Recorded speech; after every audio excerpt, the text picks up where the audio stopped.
روچگی حالتا جمع کنگ ہم بستری کنگ وہ لوگیا وتیگا وقتواب کنگ یہ حرام جائز نہیں، اور ہر کسا لوگی گما وقتواب کو چاہے آیا آپ انزال بیت یا کہ نبیت جماع کو وقتواب کو آئی روچگ پشیت. اولا ہمشن کہ گناہگار توبہ استغفار بکن، دومی ہمشن کہ آئی روچ قضائیہ بکن، سیمی ہمشن کہ آئی روچا اگر فجر نماز بعد مثلا جماع کو تگڑ ای روچا پورینا ورگا اجازت نہیں اس نے پتا ابیدار تباہ دیں اگرچہ یہ روچگ نہیں بلے آئیے دارگ لازمی ہے رمضان احترامک. پنچمی چیز ایسرا کفارہ ہستے آیا غلام آزاد بکن، اور اگر غلام چونکہ دورہ نہیں استے اگر تو جنینا وقتواب کو تا روچگی حالتا اور دیگر عذر نہ بیتا گڑا تو اس طرح واجب و ضروری فرض ہے کہ 2 ماہ پدم پدا روچگ بدار چونکہ رمضان تو پدم پدا دارے ہمیں ڈولا. اگر روچگ داشت نہ کا یہ کجا عذر بیماری وجہ گڑا 60 مسکینہ نان بارے نہیں ہر یک کلو نہیں اندازہ. اگر جنے وش ای وقتوابی سرا تو آئی سرا ہم ای کفارہ کہتے، بلے اگر وش نہ جنے مردے نے مجبور کا گڑا آئی سرا ہچ نہیں است. یہ کفارہ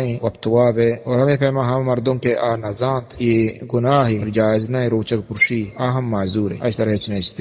واللہ اعلم، صلی اللہ علی نبینا محمد.